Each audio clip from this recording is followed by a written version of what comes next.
Yeah, it's Wrestling Uncensored. Tonight on the show, LA Knight versus Roman Reigns at Crown Jewel. Vince officially gone from WWE Creative and other things. AEW things, WWE things, wrestling things.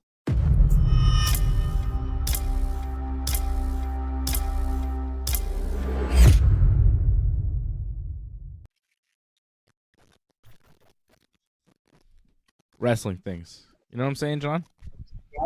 We're talking about the wrestling. I hear you.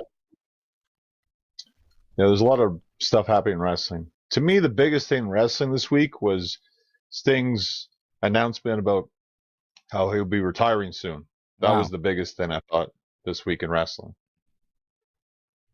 That was pretty big. That was huge. The Stinger. Sting announcing that he's going to retire at AEW Revolution. Cut a promo, emotional promo this week on Dynamite. That was quite a thing. You know, that was something. That was pro wrestling history. Better.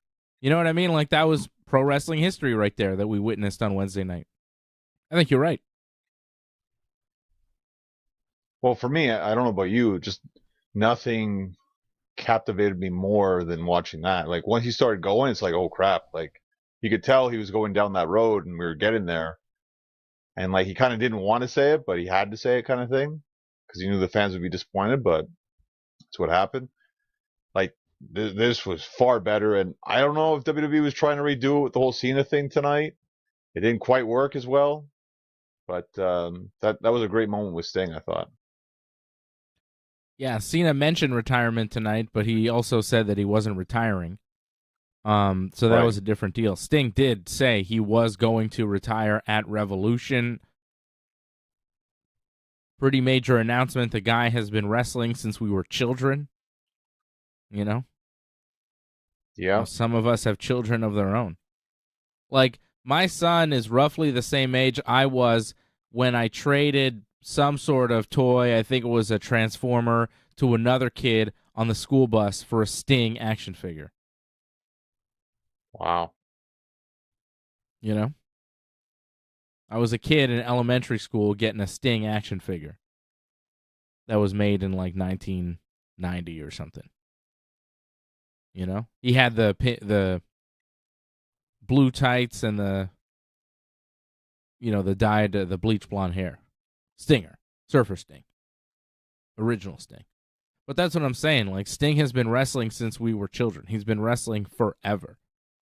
And he's never really stopped. Well, except the whole WCW thing, but like, that was only a couple of years when you think about it. Because he went to TNA, I wanted to say in, 2003? Yeah. 4, maybe? And wrestled a lot. He didn't have that long off. Yep. I think that was a good chunk of his career. I think he wrestled longer in TNA than in WCW. Really? That's crazy. I think it's very possible because think about TNA to 2004-5 to 2000, I think 15 he was there, 14. Because he was in WWE in 15, roughly. I feel like, yeah. Though he may have had more matches in WCW because they did more actual events than I think TNA did, though. Yeah, I mean, that's possible. As far as the length, I don't know. We could do research on Sting and dive deep into Sting, but I don't want to do a Sting career retrospective here tonight, John. I want to ask you, who do you think Sting's last opponent should be? Should it be Darby Allin or should it be someone else? It depends how they want to do it. I mean, it should involve Darby, but you could do a big multi-man match too. Like, to me, like Darby and Sting, they've never lost. So as a tag team, they should get a tag team title shot. So I wouldn't mind them facing the champions, and they just have Sting retire as a champion. That I'd be okay with that. I think that'd be kind of cool way to end it. And I see people say me wrestling Sting. I mean, yeah, I'd love to see that happen. That's never going to happen. I'd love hopefully get to see him wrestle live or appear live in Montreal when that happens in December. I've never seen Sting actually live at a wrestling show. So that'd be awesome to see. Yeah, that'll be our last chance to see the Stinger, right? I don't know if I feel like I have seen Sting. Well, you went to some sort of TNA show in Ontario, no? Was he on that? No, that wasn't a TNA show. They just had some TNA wrestlers. He wasn't on that. But I also went to a TNA pay-per-view in Orlando. Okay, I forgot about this. I don't remember what pay-per-view it was. I could look it up, but I honestly could not tell you the name of the pay-per-view. Do you remember when this happened?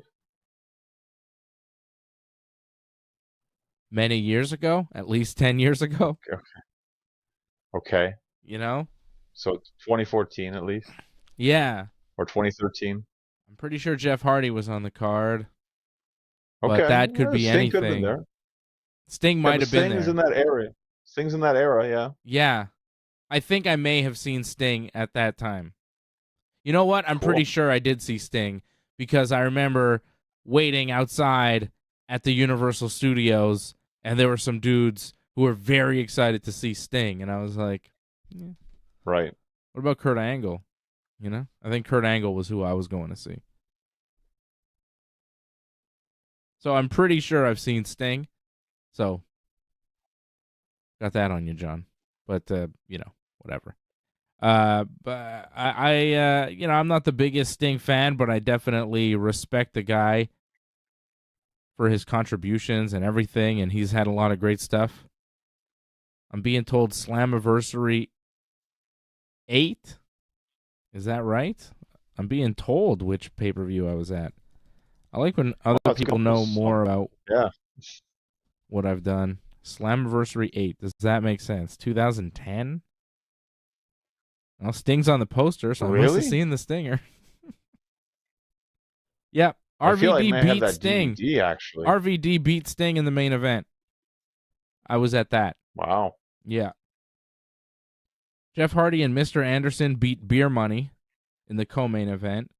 Jay Lethal over AJ Styles, who had Ric Flair in his corner. That was during that period for AJ. Right. Abyss over Desmond Wolfe, who I do not recall. Oh, that's Nigel McGuinness.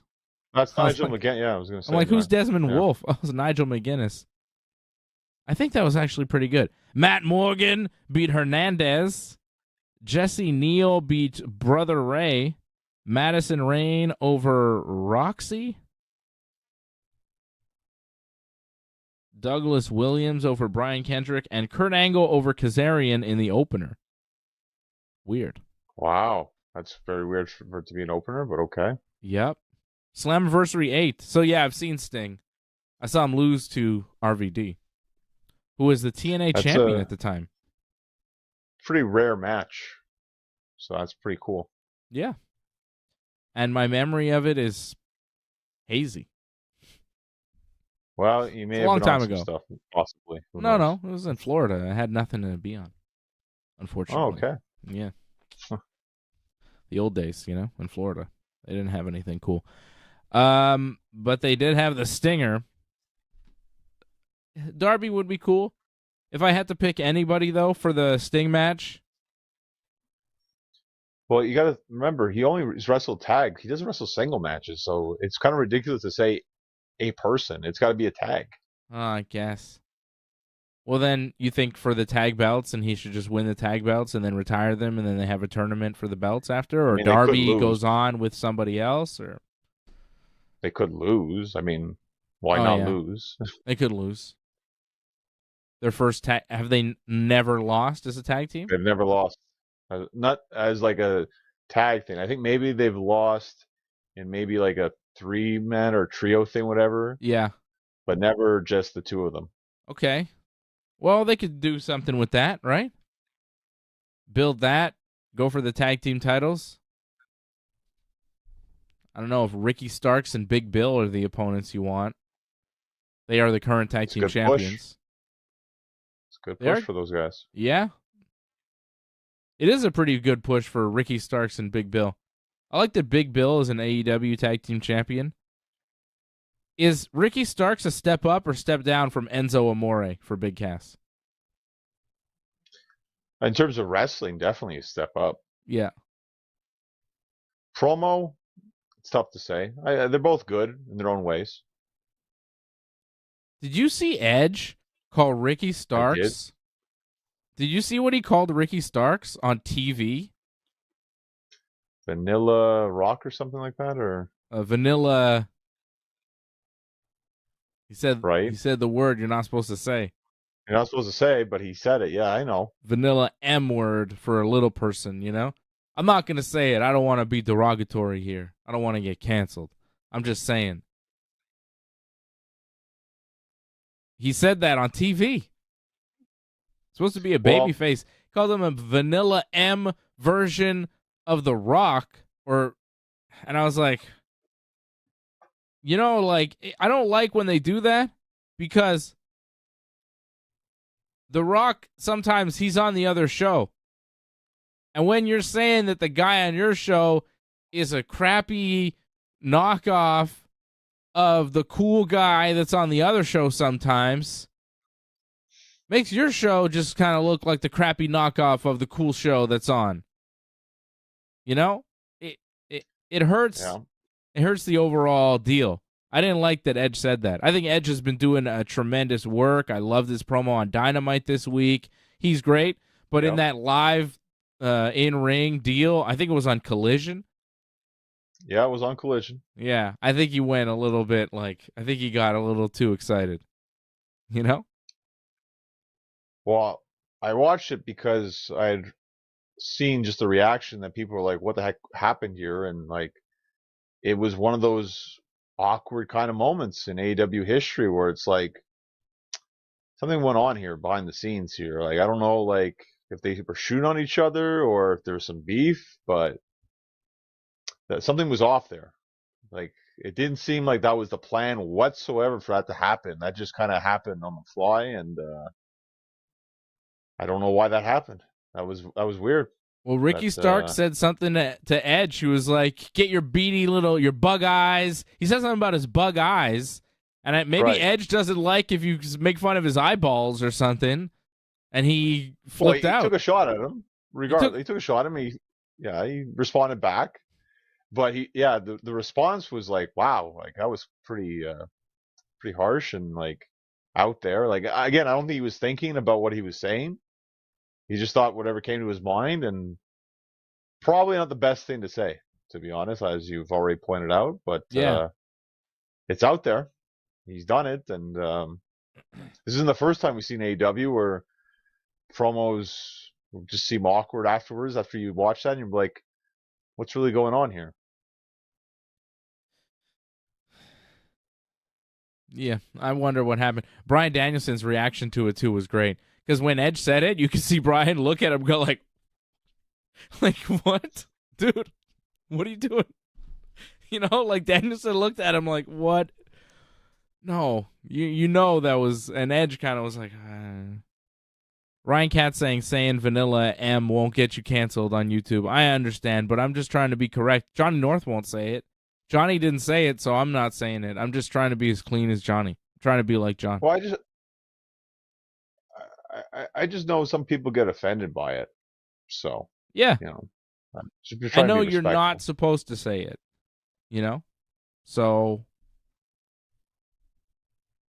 people be like, well, they call themselves that. Yeah, but, you know, there's a lot of people you call themselves something, but you can't say the words, so be cool. You know what I mean? I'm not trying to say it. Edge can say it, and I get it, but I wouldn't say it on TV or YouTube or Twitch or Kick or Facebook or Twitter. Not Facebook, actually, because our Facebook page is like messed up. I don't know what happened. Zuckerberg. But I'm Team Elon now, I think. If that fight's still happening, which it's not and never was. Shout out Angelo Contagonis on the chat on a Friday night. Shout out to you, Angelo, my friend.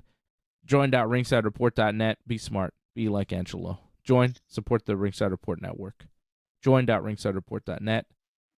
Shout out Angelo. Shout out Leor. Leor says LA Knight. Is LA Knight versus Roman happening too soon? Roman is definitely winning here. I think He's got a solid point there. That's a big story, too, this week, Johnny North. Mr. LA Knight, he's going to wrestle Roman Reigns at the Crown Jewel in Saudi Arabia, in Riyadh. He didn't do anything tonight. It's kind of surprising. Though I guess he was there. Well, they're taping SmackDown, right? I don't know. Oh Are no, they? that's actually next week. They're taping SmackDown because next week. They'll be because they're in Saudi Arabia the following week, so they'll be taping it. It's like a double shot next week. Yeah. So we'll get Roman twice next week for the next 2 weeks. That's pretty good. Yeah. We'll get him for the go-home show for the Saudi Arabia because he's going to be on next week in Milwaukee, and they'll be taping 2 shows in Milwaukee and playing the second show that they tape for the following week, SmackDown, because they'll be in Saudi Arabia already for the show the following afternoon at like 1 p.m., right? On a Saturday in 2 weeks, they were saying, 1 p.m. So Roman not on SmackDown tonight. He didn't make the trip to Texas. He got another week off. After having several months off, coming back for 1 week, he's got another week off, which is pretty good. Tribal Chief. Paul Heyman cut a promo tonight. LA Knight came out, did a promo with Paul Heyman. I liked it. I thought it was all right. I like what LA Knight is doing. I like when he told Heyman to leave and then called out Roman Reigns, and then it was clear Roman Reigns wasn't going to come out and Heyman's leaving. And LA Knight's like, where are you going? And he's like, you told me to leave. He's like, I don't know what you thought you heard. You thought you heard, but get back in here. I'm not done with you. You know, it was really good. He's just kind of controlling the scene. You know, he's got a lot of confidence. I like his confidence. A lot of guys, they get in that spot, they get the microphone, they get in front of the crowd, and they seem to shrink in the moment. He grows in the moment. You know what I mean? Like he's feeling it right now. And he's like aggressive in what he's doing, and he's in it for himself. There's something about this guy. I like the way he handles himself in these situations. I like the way he handles himself in front of the crowd. He handles the crowd really well. He doesn't pander to the crowd, but he brings them along for the ride, like they're with him 100%. He's got a very fun promo style. And he's going to do a contract signing with Roman Reigns next week. I'm really enjoying what Roman Reigns is doing. I think that it's going to continue. I think he's going to beat LA Knight at Crown Jewel. But it's a little bit disappointing because I feel like they're jumping the gun a little bit with LA Knight. They're putting it in too soon. Like what Lior was saying, I think it is a little bit too soon.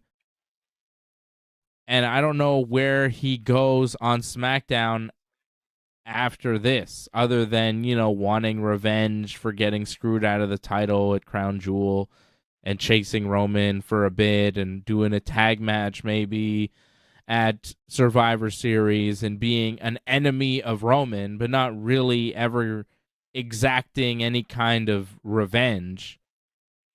And then he'll be relegated to something else. And who knows what that something else might be. And I just wonder if he'll kind of cool off by that point. I don't think he will. I think he'll be able to keep it rolling after the Roman Reigns match, but it does feel a little bit like they're trying to cool it off here. You know, he's on fire, and having him just lose to Roman puts a little bit of water on that fire. And the fire might survive, but water's not so good for fire. Well, he gets a main event at one of their biggest premium live events of the year. Yeah. One of their biggest audiences they're going to have. By the way, did you see that apparently tickets are on sale to the general public for the shows now? Or it's sold out right now, but they're going to have more tickets available that people can actually get. Did you see that? That's what they say. You want to go? Do you want to go? I don't think you even want to go. I kind of want to go. I think it's safe. Really? Yeah. Okay. You don't. I mean, they're trying to attract tourism. All the commercials we see for WWE in Saudi Arabia, they're like, "Come to Saudi Arabia. It's super awesome here. It's not bad. It's not scary. Come here. It's great." It's like, okay, well, people go to Dubai and Abu Dhabi and shit like that, and they seem to like it. So maybe Saudi Arabia is going to become a place like that where you just go and see Crown Jewel and visit their cool fountains or malls or whatever they have. Indoor skydiving, who knows? Whatever they got going on. That's right. Indoor skydiving. In planes, indoors. It's crazy out there. You never know what they can do. But yeah, why not? Saudi Arabia. Let's go. Well, I'm actually wrestling November 4th, so I'm not even going to be watching the premium live event. But have fun with that and your family if you bring them. Oh, no, I wouldn't bring them. I'd be afraid to bring them. And then they wouldn't let me go either because I think they'd be afraid for me to go. Well, I don't know if you need to be afraid, though. I don't know if you need to be. I think you can travel to Saudi Arabia and be fine. I think I could go to Crown Jewel and be all right. Well, maybe not me, but you'd be all right. If you know what I mean. Okay. I know what you mean, but yeah. Again, I'd rather wrestle than just watch wrestling. Yeah, I mean, that makes sense. Yeah. Who wouldn't, right? Sounds like way more fun.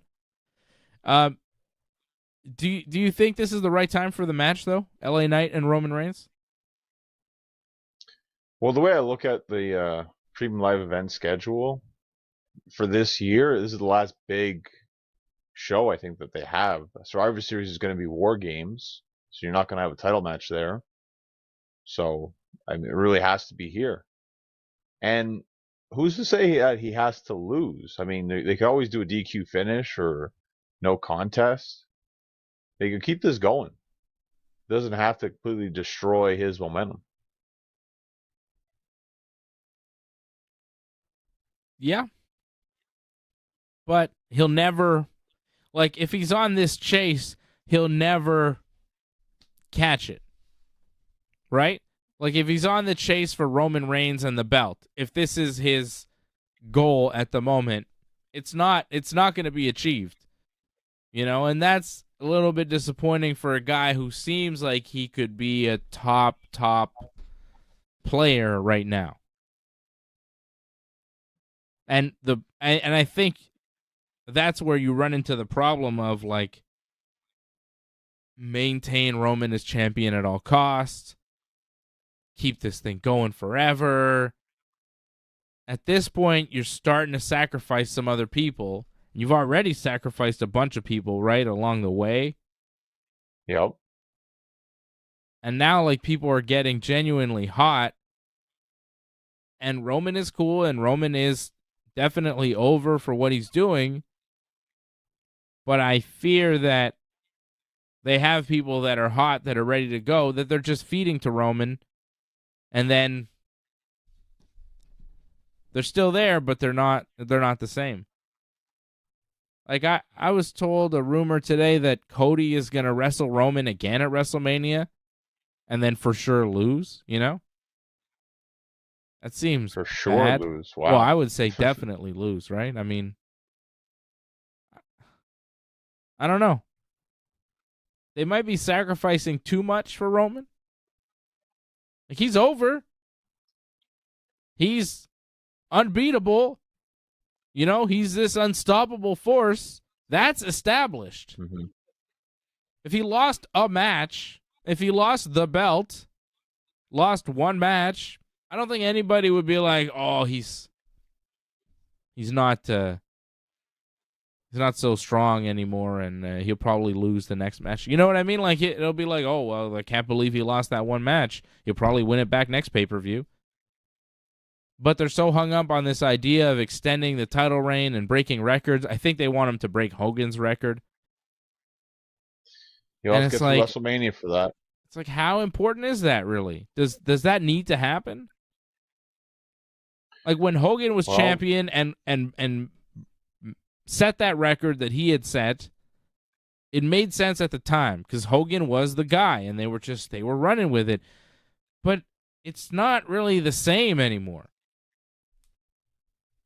And I don't know if it's necessary to just extend this title run forever. Like, why? Why does he have to break Hogan's record? Is he greater than Hulk Hogan? Like, is he more important in the history of professional wrestling than Hulk Hogan? I would argue he's not. Is he more important than Bruno Sammartino? I would say he's not. I'd say he's an important figure in pro wrestling. He's been the guy that's kind of carried the WWE for the past 5 to 8 years. But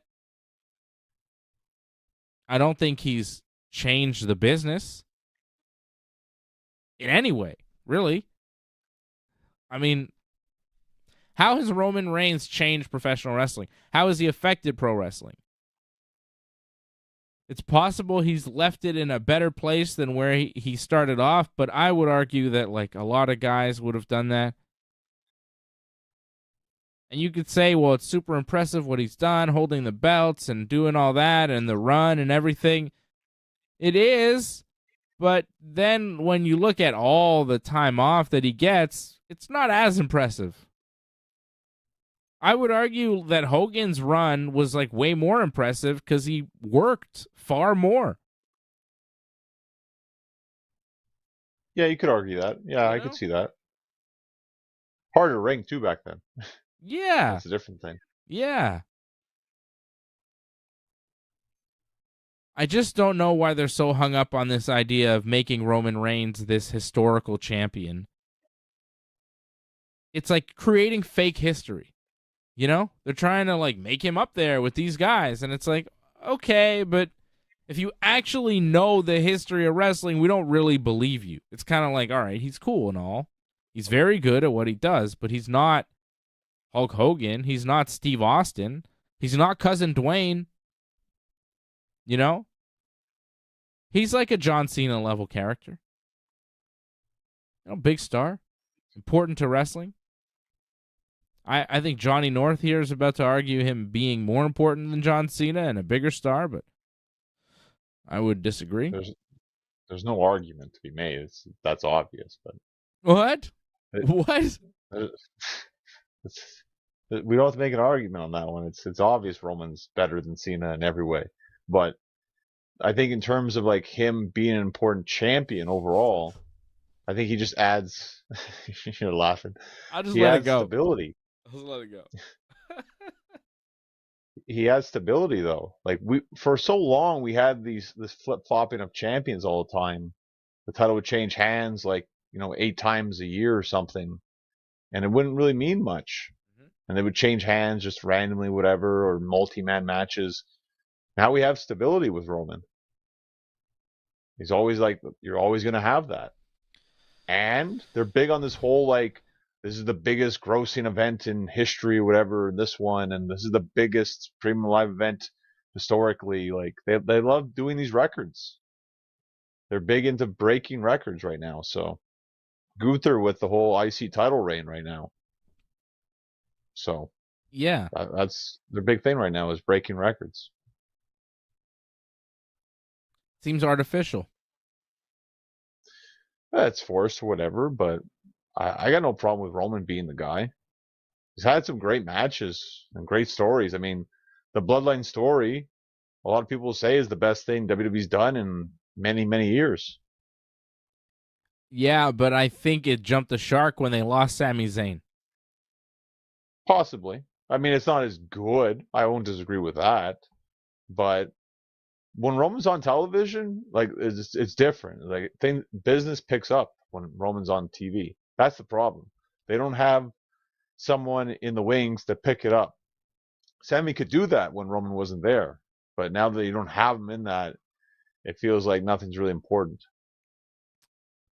John Cena fills that void pretty well. He's been doing that for the past several months. Tonight was rough. Tonight was very really good promo. What are you talking about? What? Good promo. What are you talking about? What are you talking about?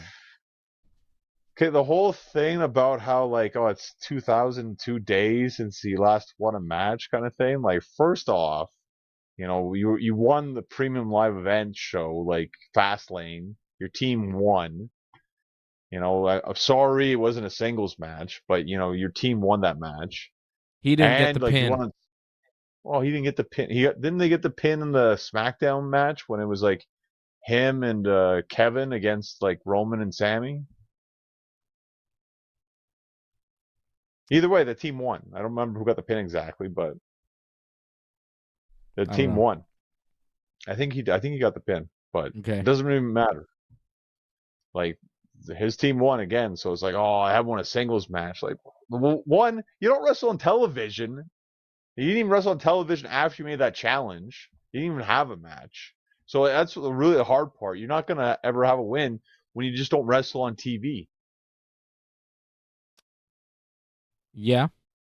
I mean, but it was a good promo from Cena talking about, maybe retiring, and he looked emotional, and the crowd was into it. I mean, the crowd played a big part with that. They were very much behind John Cena.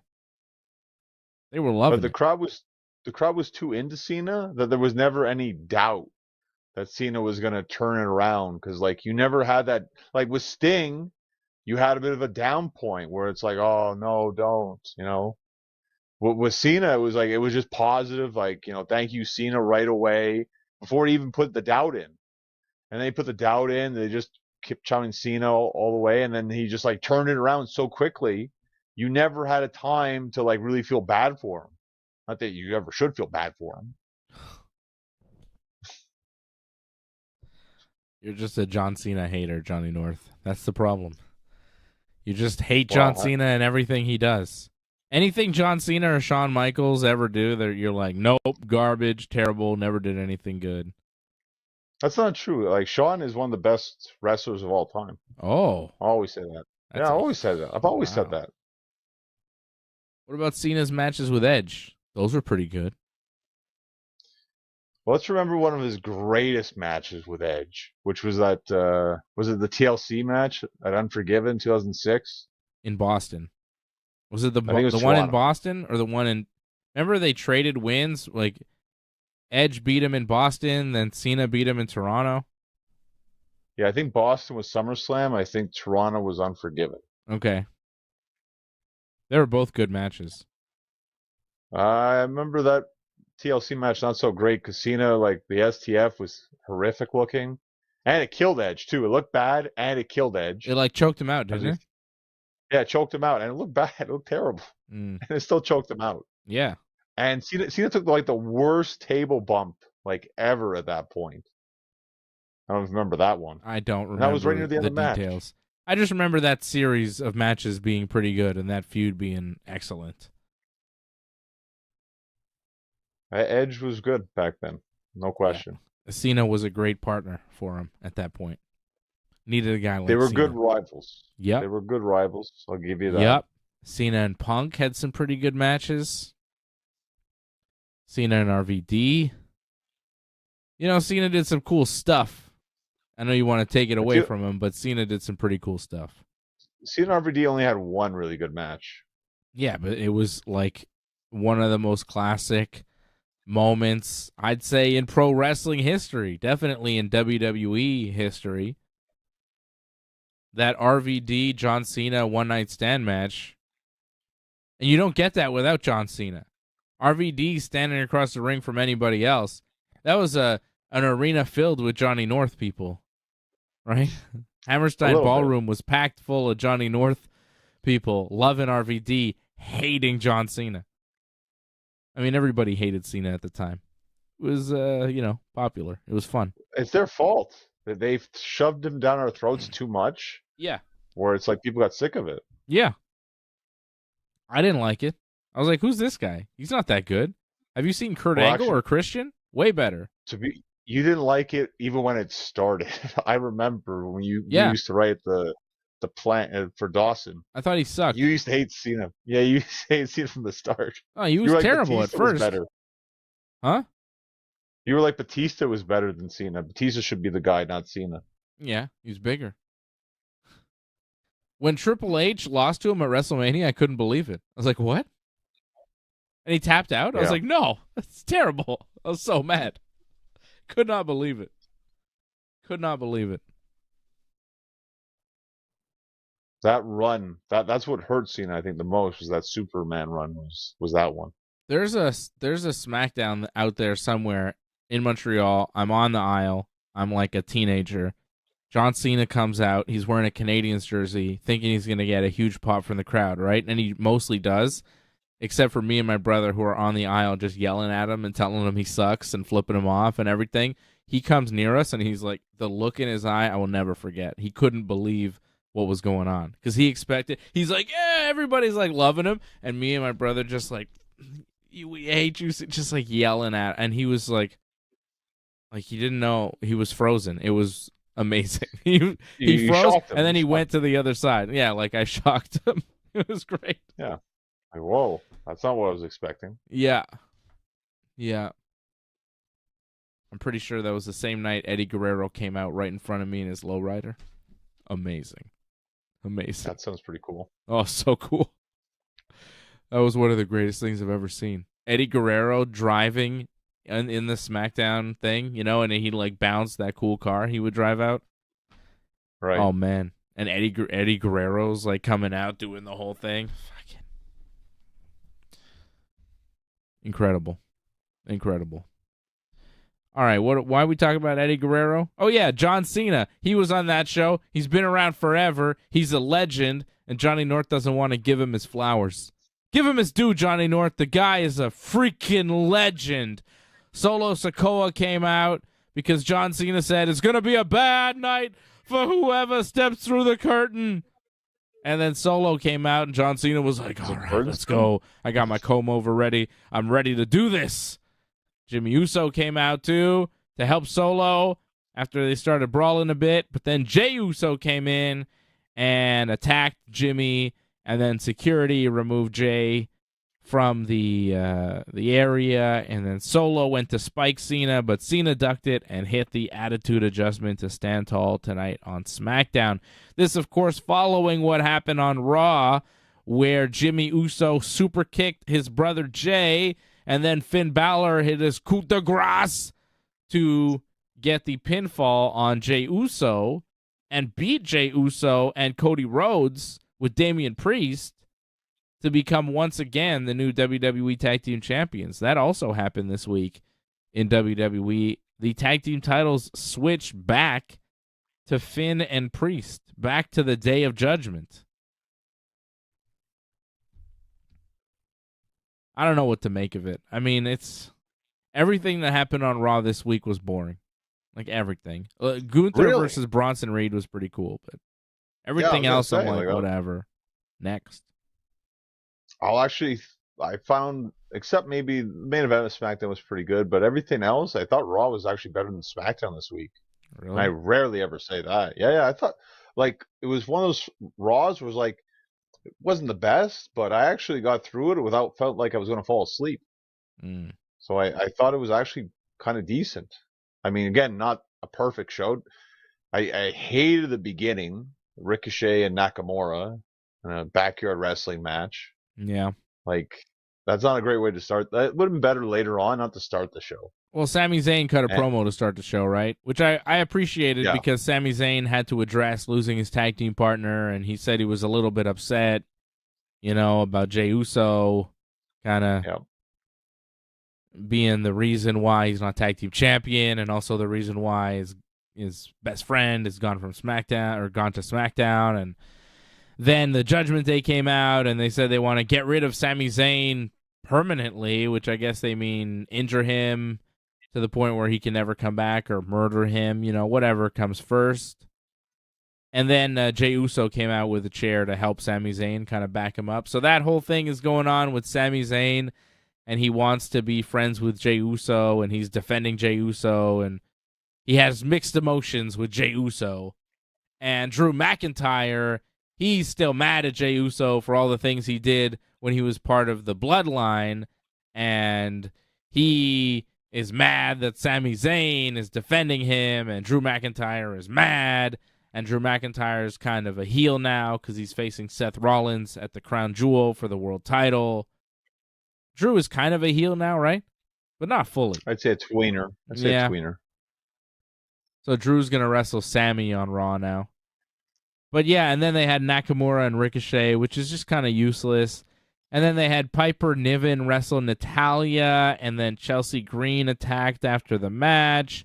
And then Tegan Nox made the save. It's just like, I don't care about any of that. None of that. All that stuff that just happened there, I don't care about. Nakamura and Ricochet, irrelevant. They've been feuding for how long? Like, Nakamura was feuding with Ricochet, doing that nonsense, and then he goes and starts doing a thing with Seth Rollins, and Ricochet was doing a thing with Logan Paul, and there were other things going on, and now they're back? They're just back to square one? What kind of character evolution is that? And then Piper Niven and Natalya, I mean, where have they been? They've been kind of not around. A young fan, like a child, a young boy, maybe 10 or 11, grabbed Natty's boob on her entrance. That was the most eventful thing.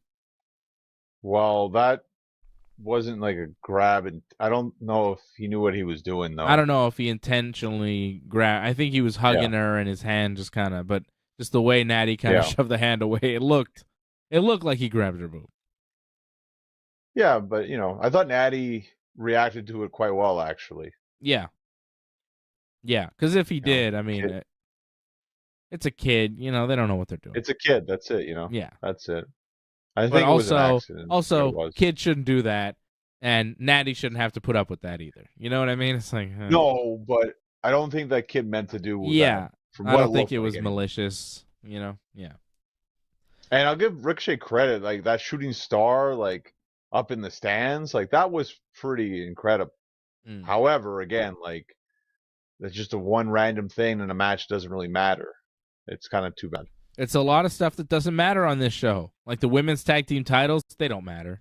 They don't. They don't defend them. No. And then Seth Rollins and Drew McIntyre did a long promo in the ring. You like that? I actually didn't mind. I thought Drew had some good points about how, like, you're going to lose and then reinvent yourself for the 52nd time. Like, it's true. Like, he always loses. Oh, it's a new Seth again, That always happens with him. Okay. But he's not going to lose. I don't believe him losing. Again, like, at this point, it's kind of like Drew's the right guy for it. The time is not the right point. So that's the thing. I don't even know if Drew's the right guy for it. They've been down that road. I don't buy it. Ludwig Kaiser beat Johnny Gargano. Another thing, it just doesn't matter. Like what's going on there? Johnny Gargano and Ciampa are feuding with Vinci and Kaiser, I guess. It's like a C-level story. It's Raw TV. It doesn't matter. In the grand scheme of WWE, who cares? But again, a match that I thought it was a fine match. Yeah. I wasn't offended by it. The finish sucked, but I mean, that's more on the booking. The finishes are always bad. That's it. I mean, the effort is there from the wrestlers. I'm not taking anything away from them. It's mostly the booking of the show where everything is just kind of inconsequential. Nothing really matters. Nothing that anybody is doing is pushing anything forward or really interesting in any kind of way. Like the main storyline on Raw is what? Jey Uso and his feelings? Sami Zayn and Jey Uso's feelings towards each other? Like what is the Judgment Day and their continued winning of matches? Rhea Ripley controlling what Finn and Damian can do and Dominic liking it. Like it's not really that compelling. Well, I did like, this was one part of Raw I thought was pretty good, was Rhea against the women's division in a sense, and how they set up that match for Crown Jewel. I thought that was a pretty good segment. Yeah. I think that'll be a fun match at Crown Jewel. I mean, it's kind of out of nowhere and all that, but I mean, they helped set it up decently on Raw. Yeah. And it's intriguing. It's the best thing Rhea's done it was weird the way they set it up. Like Nia Jax comes out, and then Zoe Stark attacks her from nowhere. And then who came out? Somebody else. Raquel Rodriguez came out. But there was a match going on. It was Rhea Ripley against Shayna Baszler. And did the match even have a finish? Like, what even happened at the end? Well, there was no contest, right? I think it was probably a DQ because I think Zoe hits Rhea, I think. Okay. So I think Rhea won by DQ. I don't know. It was a big old mess, and now all 5 of them are going to wrestle at Crown Jewel. And then later on, Nia Jax cut a promo about it, which was not great. Oh, I didn't say that part was good. I'm glad that we got this match. Rhea hasn't had very intriguing matches so far in her time. I think her title reign actually sucks so far. Yeah. But this is the best thing they've done for her so far, is give her this kind of match. Io Sky's had a better title reign, and that only started at SummerSlam. Rhea has not had a ton of great opponents. Well, I mean, you have a decent roster. You have the best roster in the world, apparently. And you can't give your champion good opponents? Something's wrong there. They're on SmackDown. Yeah, clearly. I mean, it's like one-sided. And you're not doing her and Becky, which is the match you even tease on this week's edition of Raw. Yeah. And you're still not going to give it to us anytime soon. Well, look at what SmackDown has. SmackDown has Charlotte, Asuka, Io, Bayley, Bianca. Yep. That's pretty good. 5 top talents, right? What does Raw have? Rhea, Becky. And like pretty much. Who's next? If you're going to go with the top 5 women on Raw, I just gave you the top 5 women on SmackDown. They are top notch. Who are the top 5 women on Raw? Because I just talked about a fatal 5-way, and look who's in it. You're talking about Rhea Ripley's title reign being meh. I get it, but I don't think it's Rhea's fault. Mommy is doing a great job, okay? Don't say anything bad about Mommy, Johnny North. All right? I will not have any mommy disrespect on this program. We don't do that here, okay? I love Dirty Dom and Mommy, Rhea Ripley. Now, Mommy. I love that. I think that's great. She's so good in her character, too, like the promos, everything. Super believable, just fantastic, and dominant. But she has zero competition. She has nobody on that show other than Becky Lynch, and Becky Lynch is doing the NXT thing as the NXT champion. So look at what Rhea Ripley has to wrestle. Instead, you have Raquel Rodriguez, who I think would be in the top 5. All right, like if you're looking at Raw right now, you're looking at the top 5 women. I'd say Rhea and Becky are in there. We used to have Trish Stratus, but she lost to Becky and she disappeared, right? So Trish is gone, right? That was a nice addition. Like, in retrospect, we kind of needed Trish on Raw. Because without Trish, you really have a limited amount of star power in the women's division. So you've got Rhea against Raquel Rodriguez, and then there's a drop-off. Like, no disrespect to Shayna Baszler, but the win over Ronda Rousey did nothing to increase her star power. Did nothing to increase the interest level from WWE fans, and I don't really notice a character change. It's same old Shayna, and we've seen it for years, and it really hasn't kind of progressed beyond a certain level. So I'm not saying she's bad. I think Shayna's actually quite good in the ring. But the character of Shayna, the promos of Shayna, all of that, it's never really took off. And, is she in the top 5 women on Raw? I don't know. I'd say she's on the bubble. And right now, there's only 3 people on the list. And then you've got, so they just bring in Nia Jax. And this is the match. It's Rhea Ripley against Nia Jax, Shayna Baszler, Zoe Stark, who's brand new and not terrible, but, not over. Right. And Raquel Rodriguez, who's kind of over, but still kind of new and still kind of green. And what does she have to work with? Look what Io Sky has to work with. She's got Asuka and Charlotte Flair. That's who she's wrestling Asuka and Charlotte Flair. It's pretty good. And now Bianca's in the mix. Oh, and Bayley's right there with her as her tag team partner. Io's got it made. Io's got it all set up for her on SmackDown. Look at Raw. It's garbage. Rhea Ripley has to, do most of Rhea Ripley's work is just kind of leading Judgment Day. She's in the men's division more than she's in the women's division because there is no women's division. The women's division on Raw is terrible, and then you dilute it even more by having some of them involved in the tag team division now that's on Raw. So Natty can't even, wrestle Rhea Ripley anymore because she has to be in a tag team with Tegan Nox this week because Dana Brooke got fired. So Tegan Nox is here. And who else you got? Indy Hartwell is going to wrestle Becky Lynch for the NXT women's title on Raw. And you got Candice LeRae. But, who's in the top 5, right? Easy top 5 on SmackDown. What do you actually have on Raw? Well, you kind of already said it. It's not great, but, it's Rhea, it's Becky, it's Raquel, it's Nia. Yeah, I guess Shayna. I know you said Shayna's on the bubble, but I would say Chelsea. I would put Chelsea in the top 5. I like Chelsea. She's over. Sure. She could cut a promo. She's got a character. She's good in the ring. Like, Chelsea's good. Don't disrespect Chelsea. And she's Canadian. Double points.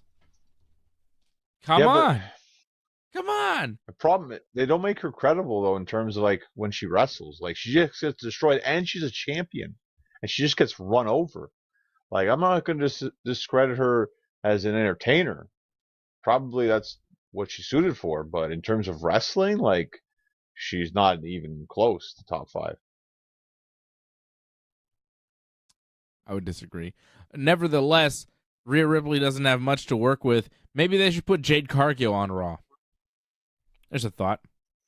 Well, Jade was on every show this week, so yeah, they're kind of keeping that wide open. Mm-hmm. Just kind of looking at people. She's the new Veer Mahan. Jade is coming. When? Did they not put her audio on Raw? Because, I couldn't hear it. She said something to Becky, something about her title or something. Yeah. I couldn't understand what word she said. Yep. And then I replayed it. Yeah. She said something. She was like, I was like, what? And then Becky's like, get in line. And Jade was like, what? Becky understood her. Get in line. My Irish accent. We've been practicing.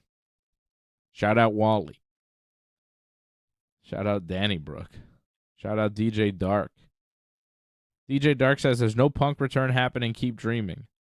I disagree. I think CM Punk is coming back to WWE. Really?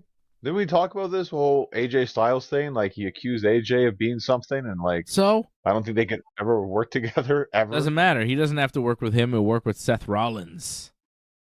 I think they'll probably get CM Punk. I think it would be a good move for them to get CM Punk. I think they probably get him at Survivor Series. Well, I agree. It's a good move for anyone to get CM Punk right now because he's so over right now. It's crazy. He's the most talked about guy, and he's not even doing anything. So, yeah, for anyone to book CM Punk, it's the thing to do right now. But I could see WWE not doing it because there's issues. Yeah. I could see them not doing it too, but I think that, what's the old saying? What's best for business would be CM Punk in the WWE right now. I think that would be great. And, Survivor Series is what, next month? We're in October here. Survivor Series is not too far away. We're almost a month away. Right after Crown Jewel, it's Survivor Series, so I think it could happen. I know that Vince McMahon didn't want Triple H, he didn't want CM Punk, but now Triple H is in control of WWE, right? Ari Emanuel has kind of stripped Vince of his responsibilities. For now. For the creative control. For now. No, I think this is permanent, man. I think he's done. with Vince kind of meddling, and I think he's got other rules for Vince. That's what it seems like. He also blamed Vince partly for the stock price dropping. Did you see that? Right. Well, because the whole like scandals against Vince, and there's like still an investigation going on Vince. So No, that's not just it, because Vince sold a lot of his stock in the company, which he was not really expected to do. no, he's allowed to though. Yeah, I but think people that's in took his that as a contract. sign, and the price dropped, and Ari Emanuel was asked about it, and he was like, yeah, that's kind of one of the reasons. He also said that the TV deal that the WWE got was not exactly as expected. Well, USA, like, Fox to USA, it's kind of a drop, no? Yep. So I don't know how happy he is with Vince's performance or Nick Khan's performance, but it seems like Triple H is gaining more power. And everybody is reporting. Dave Meltzer was reporting. A lot of different outlets reporting that Triple H now fully in control of everything creative, and Vince has no more input. So for the first time in like over 40 years, Vince McMahon has no control over what you see on wrestling TV. No direct control, anyways. Well, yeah, like, remember he retired or whatever before? So Yeah. But I just feel like yeah, this comes and goes, like, as of late. It's just like, oh, he's not there, then he comes back. It feels like we've lived through this last couple of years now. I think this is it, though. Okay. You don't. We'll wait and see. All right. I don't believe it, because it always happens. Like, But he's not in control so. anymore. Like, he doesn't have a say. Like, if his boss is telling him what to do, Vince has a boss now. If his boss tells him no, I mean, maybe he could start trying to convince his boss to say yes, but I don't see it. I don't see it. I think they've wrapped up on the Vince McMahon era in WWE, and now Triple H is in charge, and I think it's better that way. I mean, it's still early. We'll wait and see how that kind of works out with Triple H. Like, I mean, has it been the Triple H era for like years anyways, sort of? So yeah, but not entirely. And the shows have been good this year. Like, the pay-per-views have been pretty solid. Well, I think the smart idea is, keep it short, 5 matches. Yeah, that works pretty good. Don't make them like super long. Last one was real bad, though, I think, right? Well, Fastlane. Yeah. And Fastlane, to me, the problem was the main event, to me, the main event was lacking. I know a lot of people liked Rollins and Nakamura. I wasn't a fan of it. And I feel when the main event's lacking, you don't feel the show is good. But I thought overall, like, you take away that, I thought it was a decent show. Like, I liked that 3-way with Io, Charlotte, and Asuka, but you already saw it at a house show. But it was good, though. Yeah, it was great. Yeah. Other matches made for Crown Jewel: LA Knight versus Roman Reigns, Rhea Ripley versus Nia Jax versus Shayna Baszler versus Zoe Stark versus Raquel Rodriguez in a fatal 5-way for the women's world title, and Logan Paul versus Rey Mysterio for the United States Championship set for Crown Jewel as well. That one is, I believe, official. And there was a little promo there between Logan Paul and Rey Mysterio in the ring tonight. It was weird. They advertised Logan Paul returning to Raw, I think on Raw this week. But then, like, they said Logan Paul next week will be on Raw. But then they showed a promo for Raw on SmackDown tonight, and they didn't mention Logan Paul. So I wonder if they just kind of decided to put him on SmackDown instead, or I don't know if he's still going to be on Raw. I don't know why he would be on Raw, what the reason would be. He's got the match set with Rey, right? Didn't you see that too? Logan Paul returns to Raw next week. Oh, yeah, no. I saw it, and I saw it on WWE This Week, the show that airs right before SmackDown. They aired both of them. So I think the idea is that he's going to be on SmackDown and Raw this week. Okay. Or next week, whatever. But they aired a promo for, like, coming up on Raw Monday night on SmackDown, right? And on the promo, they mentioned 3 matches, but they didn't mention Logan Paul. I don't think. They advertised Sammy versus Drew, Becky versus Indy, and Jey Uso versus Damian Priest, but I didn't see Logan Paul advertised for Raw Monday, so I don't know if he's going to be on there or not. I don't really care either way. I'm not going to tune in extra to see Logan Paul. Doesn't make a difference. It's possible they didn't know if they had Logan for SmackDown, so they're like, oh, we'll just put him in wherever we know we can get him for Raw, but then they got him for SmackDown, so maybe they canceled the Raw appearance now. Yeah. And he talked a little bit about his boxing match with Dylan Dennis, which he said was a pathetic excuse for a fight, which it was. He also said with a pathetic excuse for a fighter, which, yeah, fair enough. And he says that if he wanted real competition, he should have just had a WWE match. I mean, it is I think having a WWE match is a more serious athletic endeavor than whatever the hell he did last weekend, because that was an abomination. That was terrible. I won't disagree, but it sold. Like, that was a high-selling pay-per-view. Well, where are you getting this number? I saw you put in the chat, like, oh, it sold 1.3 million pay-per-views. You realize that is the number that's been put out only by Dylan Dennis, who's told it to Piers Morgan. Like, I don't trust anything Dylan Dennis says, John. Come on, man. Don't get your facts from Dylan Dennis. Please. Well, either way, I wouldn't be surprised that it sold a lot. I would be shocked if it sold over 1 million pay-per-views. Shocked. I don't think it Well, what was the last one for the Paul brothers? Like, low. What did that sell? It was low. It didn't do well at all. Oh, yeah. I'm pretty sure. Like, yeah. Anyways, Logan and Rey Mysterio did their promo. Logan wants a shot at Rey at Crown Jewel. Rey says Logan reminds him of his son, and he needs to get humbled. And Logan goes to shake Rey's hand. Rey's not sure, shakes the hand, and that's it. Wasn't much of anything there. Huh? Oh, what the heck was that? It was a terrible ending. I don't know. It wasn't, it wasn't much, but I appreciate that the WWE was able to get Logan Paul, 6 days removed from his big boxing match. Like, I'm not a huge fan of the guy. I don't watch his podcast. I don't really know about him in the world outside of combat sports.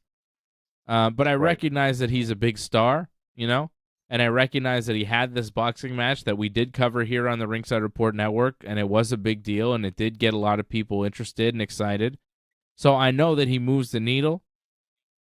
And it's really cool for the WWE to be able to get a star like that. Like, it's good for the WWE. It's good for pro wrestling to have Logan Paul, because the Logan Paul fans that are going to watch everything Logan Paul does, they're going to watch SmackDown too. They're going to watch pro wrestling, and then some of them will become wrestling fans, and then they'll be wrestling fans for life.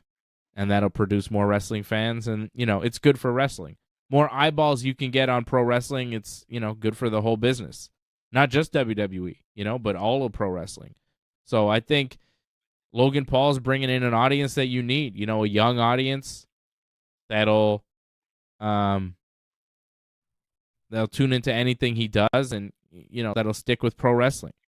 They won't all stick with pro wrestling, but some of them will. So I appreciate that they can get him when he's hot, fresh off that boxing match, coming right in. I mean, he cut a promo on Rey Mysterio after the boxing match. He called out Rey. Better then than on SmackDown. Yeah, but still, I mean, the fact that he's doing all this is huge for the WWE. Huge. No, it is, without question. The fact they get that kind of crossover appeal. Like, I think they always wanted that, to have someone like an actual boxer of some kind anyways, or whatever you consider him as a boxer. Celebrity boxer. Yeah, combat sports guy, whatever. YouTube boxer. Like, whatever you want to. We need a new term for these guys, because I watched that card there, the boxing card that they did last weekend for the Logan Paul thing, and none of them seem like actual boxers. Even Tommy Fury, who's like a supposed boxer. I think they're like YouTube boxers. It's not real. I mean, they're actually trying to do boxing, but they're not boxers, I think it's They did unfair to tag real team boxers to boxing, call though. them boxers. It's incredible they did tag team boxing. I never thought Stupid. we'd ever see that. I mean, I didn't think we'd see it in the United States. I've seen it in other countries. I've seen tag team MMA in like Russia, you know? Yeah. I saw that too. Yeah, I remember that. But I didn't think that the U.S. would sanction it. But they did, because that show was stupid. But anyways, they got Logan Paul, and he's a big star, so that's cool. And he'll wrestle Rey Mysterio at that Crown Jewel, which is cool. And I think he might even beat him and become U.S. champion, because why not? I think he should. Oh, yeah, I think so. I think he should. Because it gets more eyeballs on WWE, so Yep. why not? Like, Ray's just a placeholder in a sense. Like, it's great that he got a run with the U.S. title and he got a couple wins, which is more than I ever expected. Mm-hmm. But Logan's kind of like a big deal for some people, so they're going to put the title on him, I think. Yeah. It's only the U.S. title. Yeah, exactly. But he can't disappear for too long if he holds it. You know, like, he can go away for like a month or two, but I mean, he can't fully disappear. You know, like, he's got to stick around to a certain extent if he's a champion. Does he have another fight coming up? No. He might stick around. Because there's nothing about him and McGregor, right? Like, there was something about that, or was it him and his brother? Connor's under contract to the UFC. They're not letting him go fight Logan Paul. It's not smart. Connor's going to fight in the UFC in 2024. I think he's going to headline UFC 300 in April. That would be my guess. Right? Okay. UFC 300, they want to do it really big, right? I mean, who bigger? You know what I mean? Pay-per-view wise? Conor McGregor? Yeah. No, I agree. So Him and Chandler, I don't know if that's a big fight, but I mean, it's Conor, so. yeah, well, maybe they'll just get Nate Diaz to do the rematch and do that instead. You know, why not? It'd be fun. I think people would prefer it.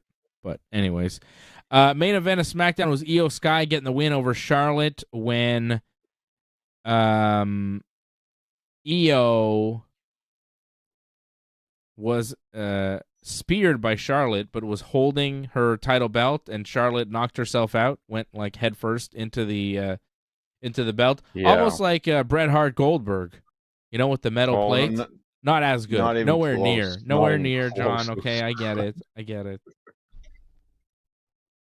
I mean, it's not even about Bret. It's just like that. This looked bad. I mean, come on. I don't know what Charlotte did on that bump, but it didn't look good. It didn't look good. I mean, it wasn't, anywhere near as good.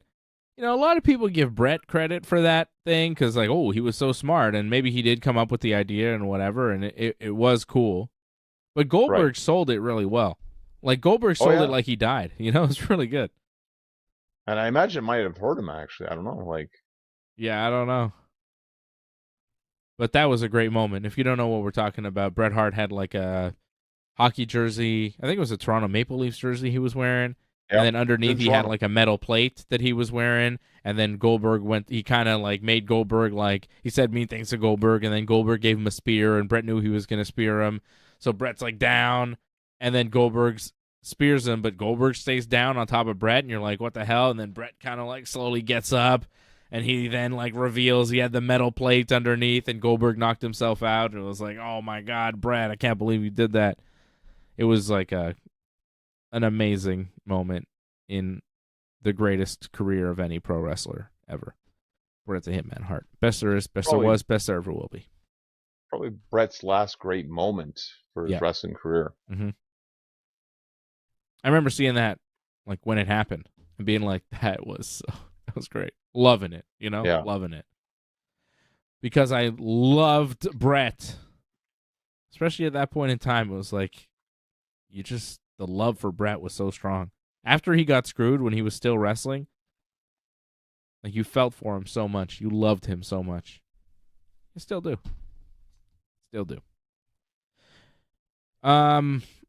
Anyways, it wasn't quite Bret and Goldberg, but Io got the win after Charlotte knocked herself out with a spear. Bayley and Io were beating up Charlotte after the match, and Bianca Belair returned and made the save, went to hit the KOD on Io, but Bayley pulled her off, and Io was able to escape, but Bianca caught Bayley and then hit her with the KOD, and Bianca stood tall with Charlotte at the end of SmackDown, so Bianca is back. The match was pretty good, though, Charlotte and Io. Charlotte hit a nasty Samoan drop off the second rope. They called it a fall-away slam, but it was a Samoan drop. No, it was Samoan drop, yeah. Yeah. Mike Coley's terrible. Yeah. And it's good that he was on Raw, but I mean, you get a replacement for Mike Cole, and it's just Kevin Patrick, so it's like, wow, it just goes from worse to worse. Like, it's all bad, so it doesn't matter commentary-wise. Yeah. But that Samoan drop, like, I was worried for it because she threw her off, right? Yeah. I was worried about the aftershock with that because that can really hurt your neck. Yeah, she didn't land with her. She, like, as she fell, she threw her. She, like, released. Yeah. Well, maybe there was that, too, because sometimes if you hold it on, it jars your neck more. Yeah. So she felt she had to throw her, but it's dangerous. That's why you don't really see that kind of move done, because it can be kind of rough on the landing. Yeah. It's a hell of a move. It was a good match. Like, except for the finish, I thought it was very good. I'm such a fan of Io Sky. I think she's fantastic. So good. So good. Look at Io Sky and Charlotte Flair and compare it to Hikaru Shida and Emi Sakura from Dynamite. Well, they got a package this week to explain the story since they can't talk. Okay. But what about the match? Like, compare the matches. What did you like better? Well, obviously the one on SmackDown, but I think I had a huge problem. The thing on Dynamite was that, Penta and Jay White, they do the whole chop exchange, right? That was near the end of their match. Mm-hmm. And then the match right afterwards, that's what they start off with, is like the chop exchange. And it's like, do you guys not watch what is on the same show? Like, you're just doing the same stuff. Like, we just saw it. There's so many moves you can do in wrestling. You're doing the exact same things over and over. Like, it's a little much. And the problem is, too, Sakura is not really a credible threat whatsoever. So it's nice that she's the mentor, whatever. There's a story and all that, but it's a throwaway match. I am tired of the you hit me, I hit you thing. Like, everybody in AEW does it. And it's like, I get it. Everyone. They do it in Japan, but not everybody does it in Japan. And it's overdone in Japan. It's overdone in AEW. It's getting to be done sometimes in WWE too. And the whole basis of it is that we establish wrestling is fake. Wrestling is fake. Okay? All of this that we're doing is fake. But right here, I'm going to hit you really hard, and you're going to hit me really hard, and the first one who doesn't want to get hit anymore, well, they have lost, and then, I have won some sort of toughness battle. In this fake fight that we're doing, we're going to do some real stuff to see who's toughest, which is so dumb. If you want to hit each other hard, why not hit each other hard during the course of the match to make it look more real? How about that? Like, that is my problem with it. I just see guys standing back and forth, smacking the shit out of each other. And I go, if you did that in the context of this supposed fight that you're having, it would lend some credibility to this fight. Maybe save those stiff shots for the match instead of doing this sideshow during your match where you do a tough man contest where you do a version of Rochambeau. I smack you, you smack me. Whoever goes down first is the loser in this fake wrestling match that we're exposing in this moment, but then come back into it and keep believing that it's all real afterwards. It's like, all right, I get it. But in Japanese wrestling, a lot of it is based on toughness, but it's not just like the chops. It's, how many head drops can you take and keep getting up and keep kicking out and stuff like that. And I get it, and that's, I don't dislike that either. I get it. It's like a sporting style of wrestling. Like, how much can you take? But that's not what they do in AEW. It's not a how much can you take style. It's a once in a while we'll do some stiff shots, and then we'll go back to our, kind of lighter wrestling. Where in Japan, they'll go back and forth with stiff shots, and then they'll pick a guy up and hit a brain buster and like drop him on his neck and like pin him 1, 2. Oh my God, he kicked out. I thought he was dead. And then he'll pick the other guy up and he'll do the same. And it is a thing of toughness, but it's in the context of the fight of the pro wrestling match, more so in Japan than in AEW. I think it's overdone. I think there's a place for it in wrestling. I don't hate the spot. I think everybody's doing it, and they need to slow down. It's like, do something else. You want to hit him hard in the match. You know what I'm saying? You don't do that spot, really. Well, I thought Christian and Danielson, yes, like their match from Collision, like that is how you do it. Exactly. Like, it's a fight, and like, it's not so much give and take. It's more like, I'm hitting you. Oh, the guy comes back. Like, it's back and forth, but you're actually fighting. You're selling, not just letting them hit you back and forth. And like, Christian did some fantastic selling on that. Like, that was inspiring stuff that Christian did on that. It was really, really good. That match was so good. But on Dynamite this week, like, it was just everyone doing the same thing in every match almost. That Christian Bryan match on Collision was worth watching Collision. Like, it was worth it. I only saw that. So good. I didn't watch the rest. So good. Sorry. Wasn't that the main event though? It was but I just watched the YouTube thing, like, and they pretty much showed pretty much the whole match on YouTube.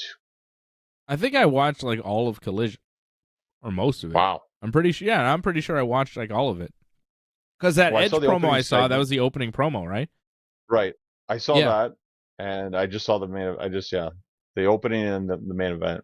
Yeah, like I was kind of in and out, maybe watching other things at the same time, but I watched Collision, and I was very focused on that Danielson Christian match, and it was like, wow, everything that I wanted it to be.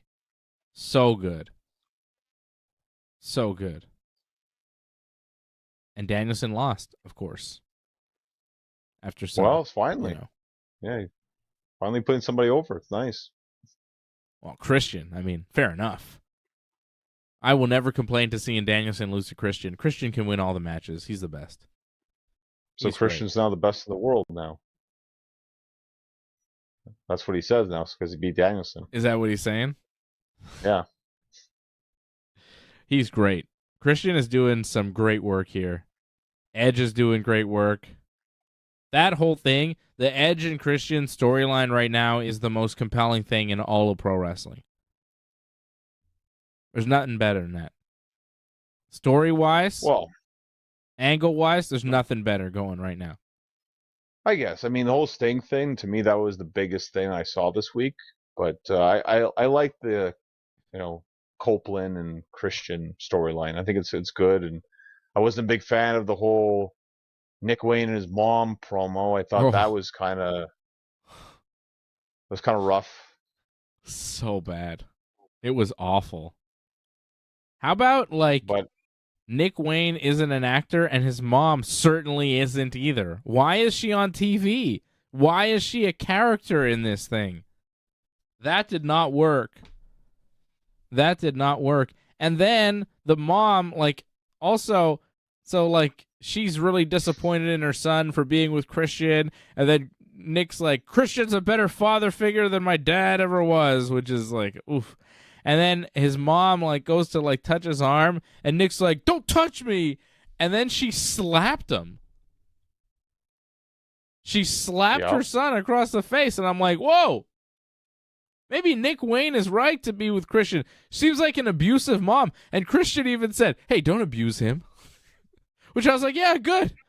That's right. What are you doing slapping your son? He didn't do anything. He went and he's like, don't touch me. And then you slap him? That's your reaction as a mother? What? But he already said the whole, it's better that his dad's dead or something. He already said that. I mean, that's kind of a slapful offense right there. I don't know, but she still hit him. I was like, whoa. He's not a kid. He's over 18. So you don't hit your son in the face. That's rude. No, but you saw your Anyways, dead father. Like that's kind of bad too. Like I guess. 2 wrongs make a right. And then it got worse because then Christian and Nick Wayne leave through a door, and she tries to follow them, but she can't open the door for some reason. Like she can't get through, and you hear There's noise. You hear like grunting and fighting sounds, and then the camera gets in there. The camera's there somehow. The mother can't. And Christian's down, and Darby Allin is beating up Nick Wayne, and then eventually they fight to the stage, and Luchasaurus and Christian then attack Darby, and then Sting comes out and just kind of trips Christian, which I thought was kind of funny, the way he just kind of knocked Christian on his ass. And then he went after Luchasaurus. Nick Wayne was bleeding from his mouth for some reason. I don't know what happened to him. It was unclear. And then Sting went to put Christian in the Scorpion Deathlock, but Luchasaurus pulled him out of the ring. So Sting and Darby and Christian and Luchasaurus and Nick Wayne are still involved in something. I'm expecting at some point to see Edge, Darby, and Sting against Christian, Luchasaurus, and Nick Wayne. But Edge said he's never going to fight Christian, though. That is what he said. I really like that promo from Edge that he did this week, talking about his history with Christian and why he thinks Christian has turned on him, and how he's all these open doors in pro wrestling for Christian and all of that. Nick Wayne chipped his tooth, apparently. That's what Ray Cruz is saying. Yeah, I could have seen that. Well, that's what they said. He lost a tooth. Yeah, they said he lost a tooth. Yeah. But he didn't lose a tooth because he had all his teeth. Oh. But I could see that maybe he lost a piece of it came out or something. I can see that happen. Anyways, yeah, Edge says he doesn't want to fight Christian.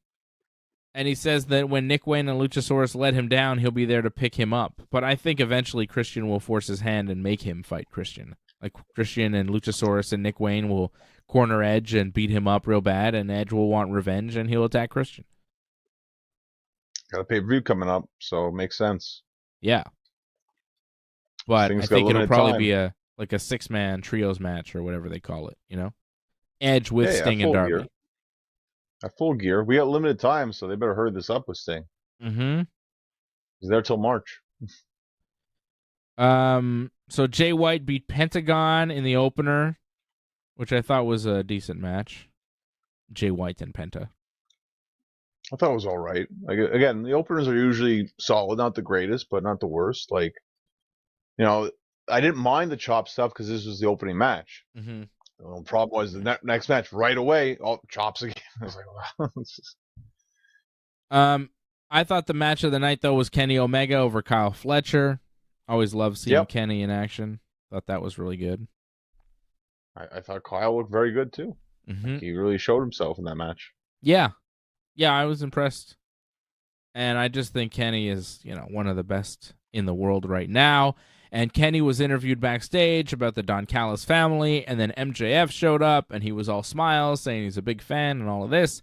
And then he whispered in his ear, 13 days, bitch. And in 13 days, MJF will surpass Kenny Omega as the longest-reigning AEW World Champion in the history of the company. And I think they may have a match on Collision when it's like the night where he would break the record or something. I think they're going to wrestle. Well, because Kenny's on Collision tomorrow, right? So they're going to announce something. Make that announcement. Yeah. So it would be what? Maybe next week on Collision, or the 28th? Yeah, next week. Well, that would next week in Uncasville, Connecticut. Okay. I don't know if I'll be watching that so much because I think the NWA has pay-per-view, so I might catch that actually. Oh, please. I would watch MJF and Kenny Omega over anything that the NWA is going to do. What do they actually have? Tyrus? No, Tyrus actually retired. They have EC3 now, actually. I think EC3 is pretty good. I mean, I'd rather watch Kenny Omega and MJF. Yeah, but you know he's going to win. Like MJF's not. He has a title match against Jay White at Full Gear. He's not going to lose. Probably not. But so?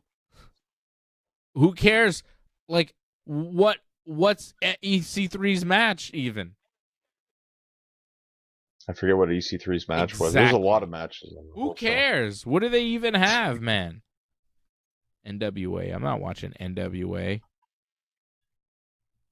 Do the Smashing Pumpkins play songs before the pay-per-view or during the show? Maybe I'll watch if Billy Corgan's singing some songs. But if he's booking the matches and that's all he's doing, I'm not so interested. I like Billy Corgan when he's singing. I don't love him so much when he's booking the matches. Because it's not very interesting. I'll let you know if there are rats in a cage or not. For those of you that don't know, Billy Corgan of the Smashing Pumpkins, you know, the bald guy with this whiny voice, he is the owner and booker of NWA Wrestling. I like him, though. I like Smashing Pumpkins. I'm not saying whiny voice in a negative way, but you know what I mean. Kind of sounds like, you know, kind of whiny. Well, you could say that for almost every like singer, you know, Pearl Jam. You could say the same thing. No, Billy Corgan's. Well, Pearl Jam is more like. All their songs sound like that to me. Fucking. It's like fucking Pearl Jam. I hate that shit. I don't like Pearl Jam. A lot of people like Pearl Jam. They love Pearl Jam. I don't like it. Well, it's because that the Alive album, I think, if I'm not mistaken. Whatever. I'm not into Pearl Jam is what I'm saying. I like a lot of those 90s rock bands, but Pearl Jam is not one of them. Nirvana over Pearl Jam all day, every day. I know a lot of people like that, but yeah, again, that one album Pearl Jam had was inspirational for a lot of people. Yeah, but put it up against Nevermind, and I think it gets destroyed. Or even In Utero gets crushed. Gotta be kidding me. Well, we can debate 90s rock another day, I think, possibly. Okay, I'm just saying that if you're going to debate Nevermind versus Alive, and you're going to pick Alive, I'm going to say you're wrong. Dead wrong. I think the album's 10, by the way. Alive, I think, is on the album, but yeah. Portier Concierge says 1979 by Smashing Pumpkins is a great song. I agree. That was on their double album, Melancholy and the Infinite Sadness, that I had on cassette because I'm old. But that was a good double album. That had Tonight Tonight on it. That had that is a good song. That one with the rat in a cage, that was on that one. Bullet with Butterfly Wings, that was on that album, I think. It's a pretty good album. Melancholy and the Infinite Sadness. Double album from the Smashing Pumpkins. It was big at the time. In the 90s, that was a big album. You remember. You remember Tonight Tonight. Come on. I remember, yeah. It was good. Like, I'm not going to say Smashing Pumpkins was bad or anything. I remember Billy Corgan was in ECW. Like, I thought it was a huge deal back in the day. But also, fuck Billy Corgan, because I think Courtney Love was cheating on Kurt Cobain with Billy Corgan. Wasn't that the story? I'm pretty sure that was happening. I'm pretty sure that went on. Keep up to date with this kind of stuff. I don't know. Like, I know these things. Fucking Billy Corgan probably had Kurt Cobain killed. You know what I'm saying? Oh my god. He probably hired her fucking Tyrus to do it too, John. I'm telling you, it all goes back to Tyrus. Somebody call his mama. Jeez, those are deep references. I don't know if anybody followed that train. You did, though. You know what I was saying the whole way through. I know what you're talking about. Yeah. Tyrus was Brodus Clay in WWE, and his theme song, he had the Funkadactyls with him, and his theme song was Somebody Call My Mama.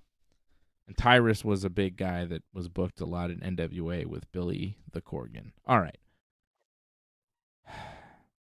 We talked about the NWA tonight. That's good. Yeah, thanks a lot, John.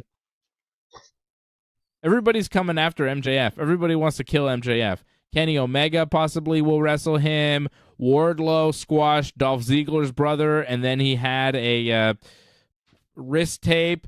Tony Schiavone, so dumb. Tony Schiavone is like, I'm going to interview him. And he's like, Wardlow, we know that you're back, but why are you back? And like giving him the perfect opening, right? And then Wardlow like shows his wrist tape and it says MJF written on it. And he's like, oh, that must mean he wants a match with the world champion, MJF. And it's like, yeah, good assessment there, Tony. And then Wardlow kind of bumps into him with his shoulder and Tony takes like a big fall. And they're like, oh my God, I can't believe he did that to Tony Schiavone. It's like, well, he kind of just nudged him, didn't he? Anyways, Wardlow wants to kill MJF. But he bumped Schiavone to let you know that he's a heel, okay? He used to be a babyface, but he's a heel now. MJF is the babyface. Wardlow's a heel. He pushed over Tony Schiavone because he's a bad guy. And, of course, Jay White is coming after MJF. Jay White's got the match at the pay-per-view, so MJF has got that target on his back, brother. You think any of those three guys take the title off MJF? Wardlow, Kenny, or Jay White? I don't. Yeah, I don't see it. I want to know who's the guy behind the mask. We haven't revealed that yet. Oh, yeah. If that's going to be an interesting person, like someone that we're not expecting, I can see that person actually take the title. Because that seems to be the most interesting thing going on with MJF. Is who was that mystery guy? Yeah, that is still a mystery, right? Because like those goons attacked Jay White that time, but MJF said he had nothing to do with it. Jay White doesn't believe it, but MJF saying he had nothing to do with it, and we still don't know who they were, right? All right. But we did have Roderick Strong saying that he might have to befriend MJF, so maybe it is Roddy. Yeah, right? He did say that. That was another bad promo there, the Adam Cole thing. Yeah, but they've all been bad, so I mean, that was just regular bad. Yeah. I think the Christian thing was worse. The Christian thing? With with Nick Wayne and his mom. Yeah, that was bad. And then the show ended with a Dynamite Dozen Battle Royal with Max Caster, Jeff Hardy, Dustin Rhodes, Matt Hardy, Matt Sydal, Trent, John Morrison, who Taz called John Morrison on the show, but then Excalibur called him by his AEW name that I don't even know, but he's John Morrison, and even the commentary can't get it right. Johnny TV, I believe. Whatever. Jake Hager, Daniel Garcia, Daddy Magic, and Commander. Juice Robinson won the thing. I mean, it was pretty obvious that Juice was going to win. You know, after the Jay White match, Juice cut a promo about winning. He said, spoiler, I'm going to win. And then he won. And now he'll wrestle MJF on Dynamite this week for the Dynamite Diamond Ring. The ring is now on the line because he won the Battle Royal for a chance to wrestle the ring holder for the ring. And MJF has held the ring since the ring was invented. And it's been part of his gimmick. I don't think he gives up the ring. You think he's not losing to Juice. You don't lose to the henchman on the way to the big boss of Jay White, right? Come on. I mean, he doesn't need it, but they seem to love that part of his character, so yeah, I don't see them getting rid of it. So I think he's going to win. If anything, they might steal the ring, like they've stole the title, right? I can see that happening, but I think he's going to win the match. Yeah.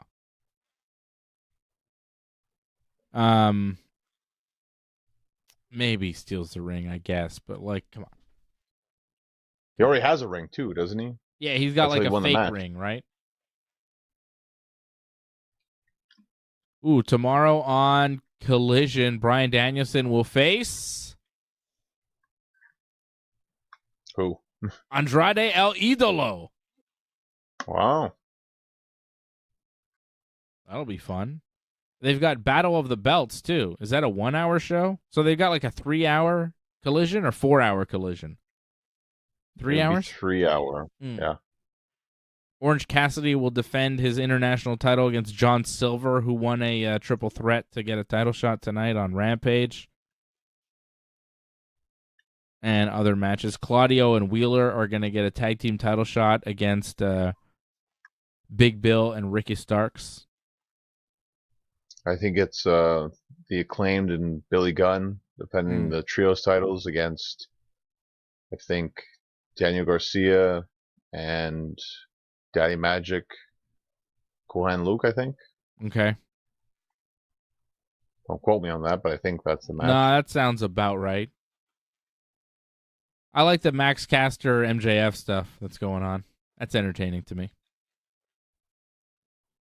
I mean, it's okay. It's not great, but it's something going on. I don't mind it.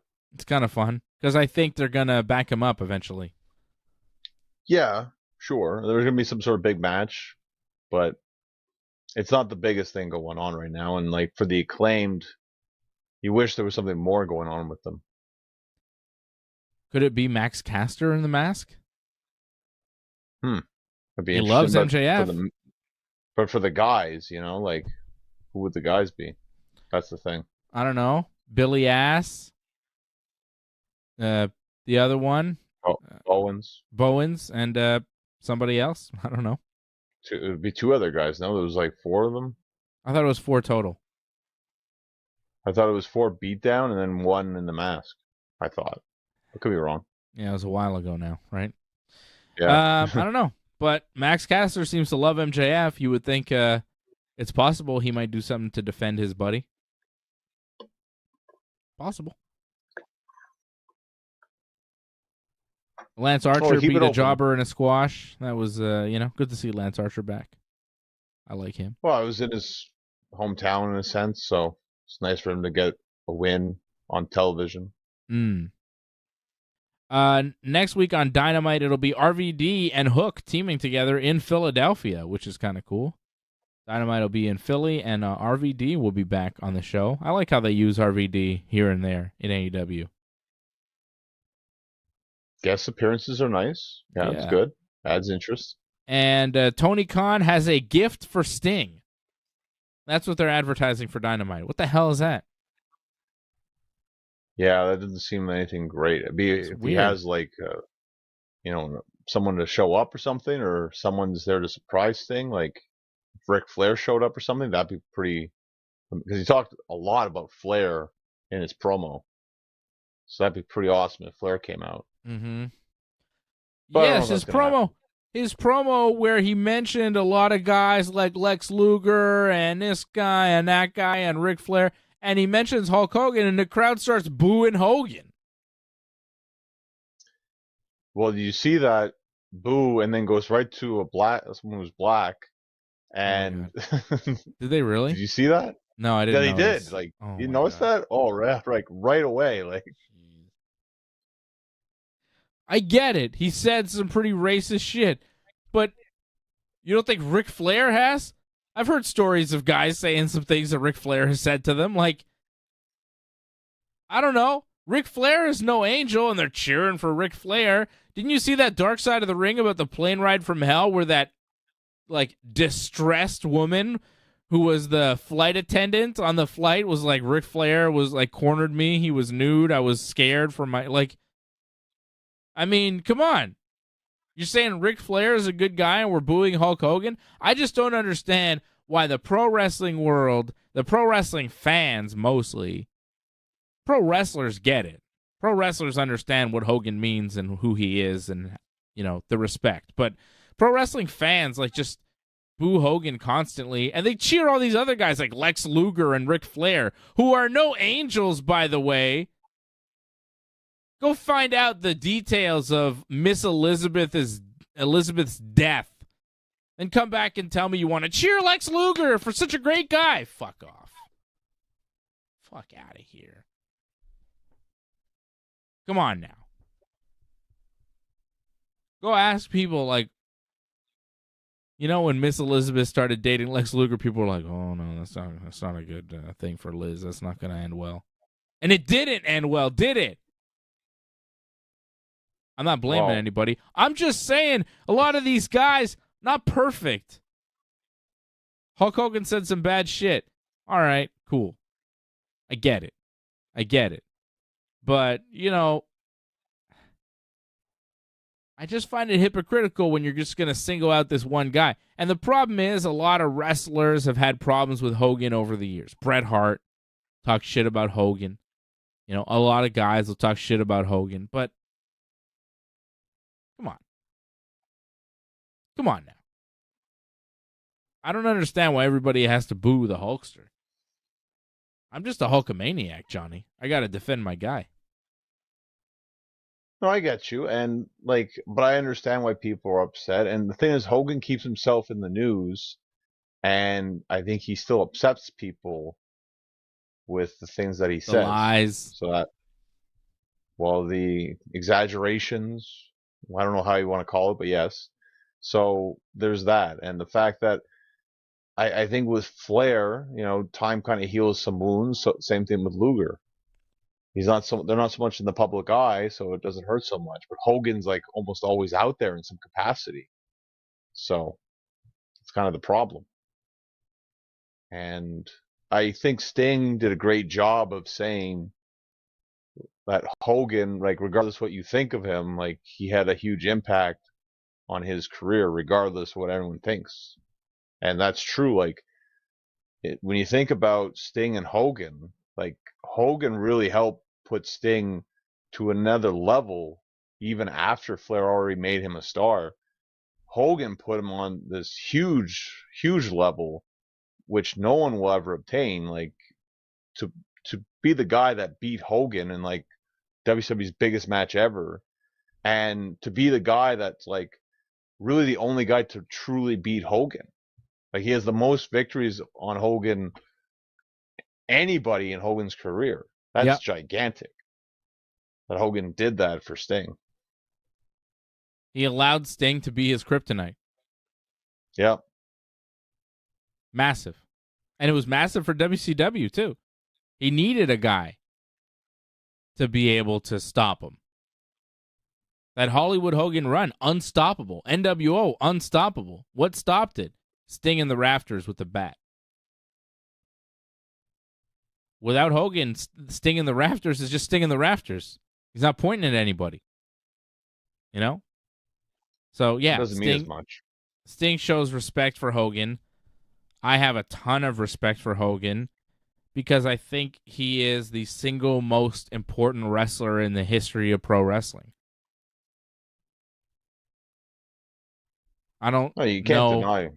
I don't know that you can make a case for anybody more important as far as a single wrestler in advancing pro wrestling and changing the business completely.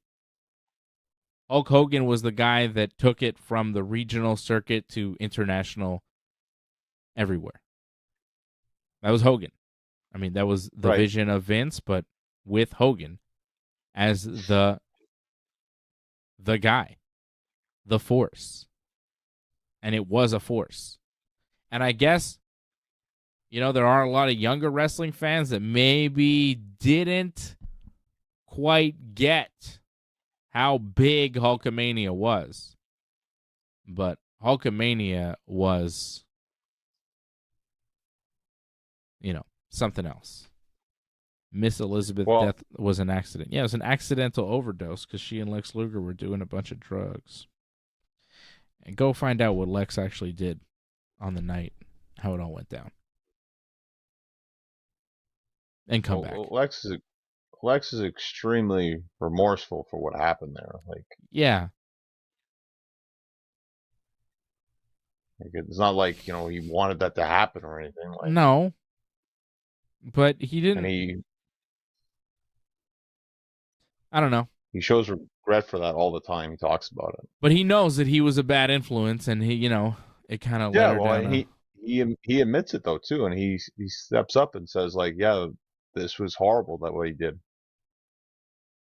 He admits his faults. Where Hogan, I don't know if he knows his own faults sometimes. I think maybe again that might rub people the wrong way. Who's dead? Anybody dead? Well, when you think about it, and this is the sad part, a lot of those people that they wrestled, they're all it's a dying generation now of wrestlers. It's not Hogan's fault. Not really. It's not Well, not some of them. not directly or indirectly is it Hulk Hogan's fault. Those guys, I mean, if you want to, I'll put it this way. The only way Hogan is directly responsible for or indirectly responsible for any of those guys dying is that Hogan is the reason they had so much money in their pocket to spend on the drugs that killed them. Hogan is the reason why they got paid. Hogan is the reason why they became superstars. Hogan is the reason why a generation of guys became household names in pro wrestling. Hogan. Yeah, there's that. Yeah, no One question. guy. Most important guy in the history of wrestling. And I will be damned if I let people shit on his name. I don't want to say anything about Terry Bollea. Terry Bollea, I don't know. When Terry Bollea is in the privacy of his own home and he's talking mad shit, hey, I don't agree with everything he says or does, but when you're in a wrestling show and it's a wrestling crowd, you really have to boo Hulk Hogan? Like, he's the reason we're all here, guys. He's the reason we're all doing this. We're all watching this. Go on. I wouldn't be watching wrestling if it wasn't for Hogan. I mean, maybe somebody else would have caught my eye, but that red and yellow caught my eye when I was like 4 years old, and I was like, what the hell is this? Who is this guy? Tremendous. Well, I think there's a feeling in AEW, and I could tell by that camera cut. There's just this. He's a we racist. do not forgive Hogan. Yes, Yeah, they don't forgive him, and Hogan. I think Tony Khan has even said he's not welcome here, and da-da-da. And it's like, all right, guy. He's banned or something, yeah. He's banned, but Ric Flair is totally allowed to show up and, touch whoever he wants or whatever. It's like, okay. They pick and choose, man. They pick and choose who is acceptable and who is unacceptable. I think it's kind of crazy to ban Hulk Hogan from a wrestling show. I think that's counterproductive. If there's a wrestling show happening and Hulk Hogan wants to be there, I'd say you get him on and you put him on TV as quickly as possible. He's kind of a draw, I mean, I don't know if he's still a draw, but anyways, that's enough Hulkamania talk for me. I love the Hulkster. Johnny North coming up this week. We have a couple things to look forward to in AEW. Like I mentioned, RVD and Hook teaming together. MJF versus Juice Robinson on Dynamite. We will also have Bryan Danielson versus Andrade El Idolo tomorrow on AEW Collision. As far as the WWE goes, they've got Sami Zayn versus Drew McIntyre, Becky Lynch versus Indy Hartwell, and Jey Uso versus Damian Priest set for Raw. LA Knight, is going to do a contract signing with Roman Reigns on SmackDown next week for their match at Crown Jewel in 2 weeks, 2 weeks from tomorrow in Saudi Arabia. Rey Mysterio and Santos Escobar will team up to take on the Street Profits next week on SmackDown as well.